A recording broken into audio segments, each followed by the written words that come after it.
श्री परमात्मने नमः। भगवान पुंडरीकाक्ष आप सभी पर अपना आशीष बनाए रखे। आप सभी का हर दिन शुभ हो। आप सभी का मेरे YouTube चैनल स्पिरिचुअल जर्नी 75 में हार्दिक स्वागत है।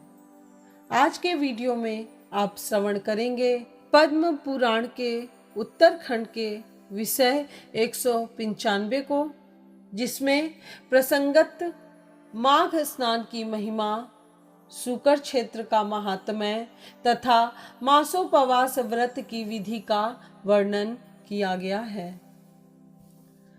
महादेव जी कहते हैं, भक्त प्रवर कार्तिकेय, अब माघ स्नान का महात्म्य सुनो। महामते, इस संसार में तुम्हारे समान विष्णु भक्त पुरुष नहीं है। चक्र तीर्थ में श्री हरि का और मथुरा में श्री कृष्ण का दर्शन करने से मनुष्य को जो फल मिलता है, वही माघ मास में केवल स्नान करने से मिल जाता है। जो जितेंद्रिय, शांत चित्त और सदाचार युक्त होकर माघ मास में स्नान करता है, वह फिर कभी संसार बंधन में नहीं पड़ता।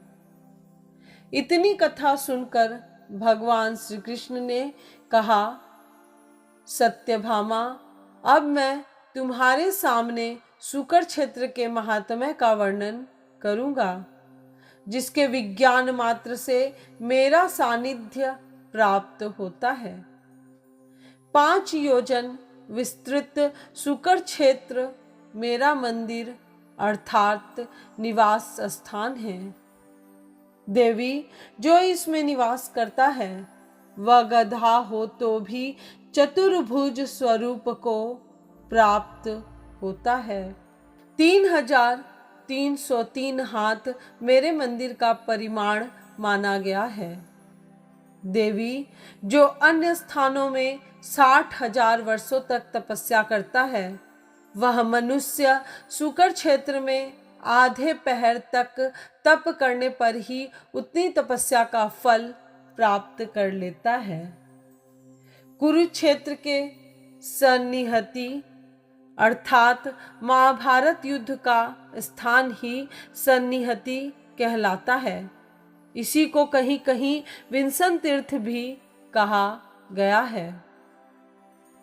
नामक तीर्थ में सूर्य ग्रहण के समय तुला पुरुष के दान से जो फल बताया गया है, वह काशी में 10 गुना, त्रिवेणी में 100 गुना और गंगा सागर संगम में सहस्त्र गुना कहा गया है।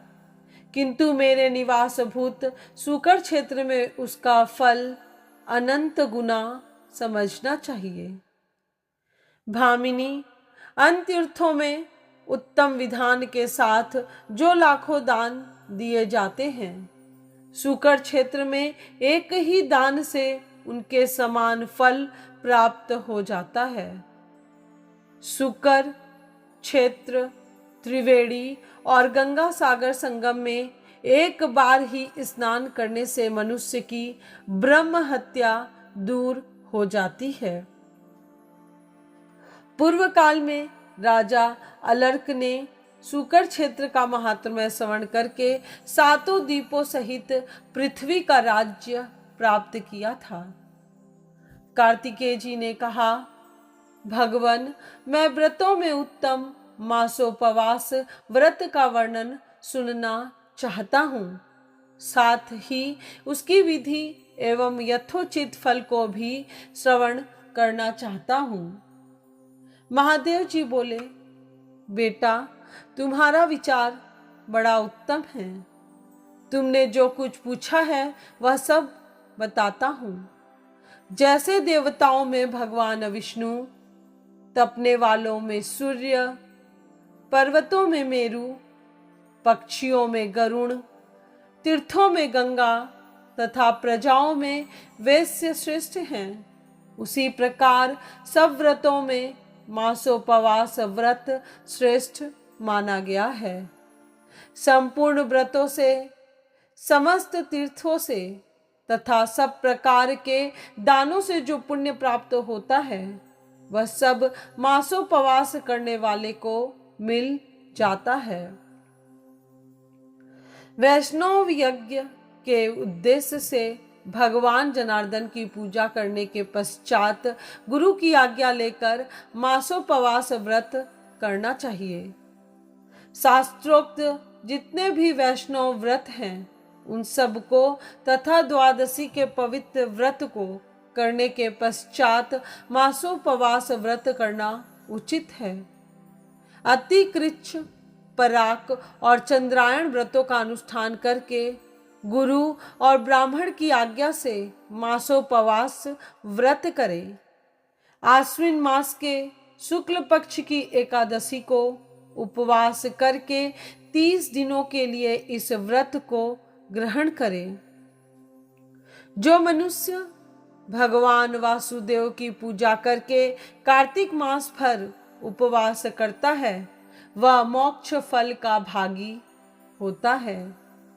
भगवान के मंदिर में जाकर तीनों समय भक्ति पूर्वक सुंदर मालती, नीलकमल, पद्म, सुगंधित कमल, केसर, खस, कपूर, उत्तम चंदन, नैवेद्य और धूप दीप आदि से श्री जनार्दन का पूजन करें। मन, वाणी और क्रिया द्वारा श्री गरुड़ ध्वज की आराधना में लगे रहे। स्त्री, पुरुष, विधवा जो कोई भी इस व्रत को करे पूर्ण भक्ति के साथ इंद्रियों को काबू में रखते हुए दिन रात श्री विष्णु के नामों का कीर्तन करता रहे। भक्ति पूर्वक श्री विष्णु की स्तुति करे, झूठ न बोले, संपूर्ण जीवों पर दया करे, अंतःकरण की वृत्तियों को अशांत न होने दे, हिंसा त्याग दे, सोया हो या बैठा श्री वासुदेव का कीर्तन किया करे, अन्न का स्मरण, अवलोकन, सूंघना, स्वाद लेना, चर्चा करना तथा ग्रास को मुंह में लेना ये सभी निषिद्ध हैं। व्रत में स्थित मनुष्य शरीर में उबटन लगाना, सिर में तेल की मालिश कराना, पान खाना और चंदन लगाना छोड़ दे तथा अन्यान्य निषिद्ध वस्तुओं का भी त्याग करे। व्रत करने वाला पुरुष शास्त्र विरुद्ध कर्म करने वाले व्यक्ति का स्पर्श न करे, उससे वार्तालाप भी न करे। पुरुष सौभाग्यवती स्त्री अथवा विधवा नारी शास्त्रोक्त विधि से 1 मास तक उपवास करके भगवान वासुदेव का पूजन करे। यह व्रत गिने गिनाए 30 दिनों का होता है, इससे अधिक या कम दिनों का नहीं। मन को संयम में रखने वाला जितेंद्रिय पुरुष 1 मास तक उपवास के नियम को पूरा करके द्वादशी तिथि को भगवान गरुड़ ध्वज का पूजन करे। फूल, माला, गंध, धूप, चंदन, वस्त्र, आभूषण और वाद्य आदि के द्वारा भगवान विष्णु को संतुष्ट करे। चंदन मिश्रित तीर्थ के जल से भक्ति पूर्वक भगवान को स्नान कराएं। फिर उनके अंगों में चंदन का लेप करके गंध और पुष्पों से श्रृंगार करें। फिर वस्त्र आदि का दान करके उत्तम ब्राह्मणों को भोजन कराएं। उन्हें दक्षिणा दें और प्रणाम करके उनसे त्रुटियों के लिए क्षमा याचना करें। इस प्रकार मासोपवास पूर्वक जनार्दन की पूजा करके ब्राह्मणों को भोजन कराने से मनुष्य श्री विष्णु लोक में प्रतिष्ठित होता है। मंडप में उपस्थित ब्राह्मणों से बारंबार इस प्रकार कहना चाहिए, द्विजवरों, इस व्रत में जो कोई भी कार्य मंत्रहीन, क्रियाहीन और सब प्रकार के साधनों एवं विधियों से हीन हुआ हो, वह सब आप लोगों के वचन और प्रसाद से परिपूर्ण हो जाए।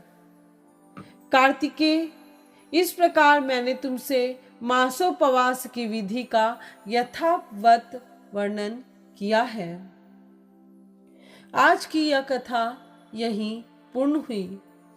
इस चैनल के अगले वीडियो में आप अवश्य सुनिए पद्म पुराण के उत्तरखंड के विषय 195 को, जिसमें सालग्राम शिला के पूजन के महात्म्य का वर्णन किया गया है।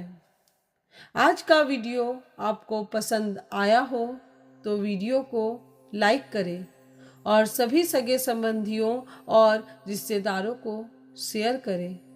साथ ही चैनल को सब्सक्राइब करें, क्योंकि अपने धर्म का प्रचार और प्रसार करना भी एक सेवा है।